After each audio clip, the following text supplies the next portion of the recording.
guys, hey look, I just wanted to do a quick briefing on how to do a check on your heli before you chuck it in the air. Should be done every pre-flight. So what you've got to do is check pretty much everything on the heli to make sure that there's no loose screws, bolts or anything like that. So especially, well actually anywhere, because it will vibrate off and either fly into you or whatever. Okay, so check your skids, make sure everything's all in, all your gyro and your servos and all that sort of stuff are all screwed in, and make sure all your ball joints, all your little servo balls are all tight, and they've all, make sure, of course you would have Loctited them all before they went into the heli. Also, every time you fly, check your clearances in your feathering shaft. Okay, so what I do is I give it a tug like so,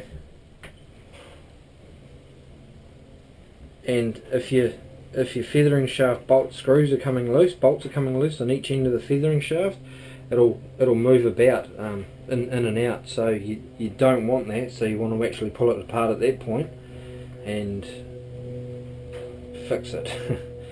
Okay, you check your tail, make sure your nothing's falling off.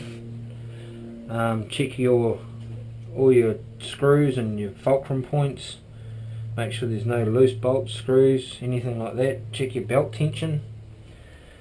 Usually it's about 5mm down through the centre. You probably can't see that, but about 5mm deflection it should have, which is pretty good.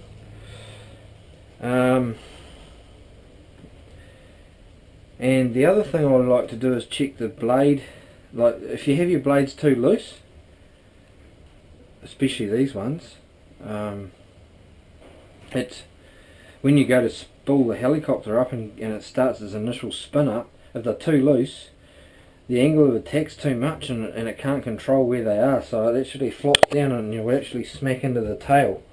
So what I do is I have it reasonably tight, not too tight. So if I hold it on the side, it's just, if you just give it a little bit of assistance, it will go down. Okay.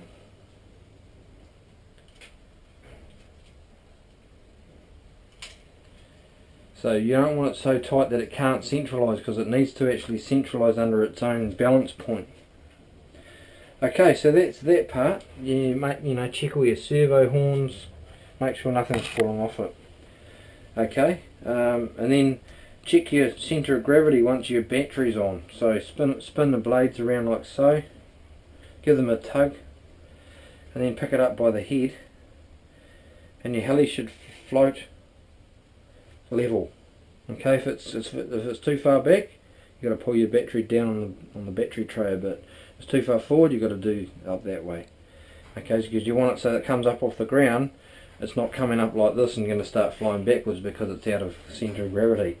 Okay, because you want the centre of gravity right through the main shaft like that. Okay, so I've got a little device here that I use for when I'm flying with my heli. It's a voltage drop checker, and it actually gives you a very loud noise, beeping noise when it comes down to an unsafe voltage. So you just shut it down and put another one in. So that does an initial setup test like so, and then comes up with three lights like that. Okay, I usually tuck it in here when I put my battery in. They're only a few bucks. Hobby King have them. I think I got this one off eBay. Yeah, and I'll just tighten it up like so. Put your canopy on.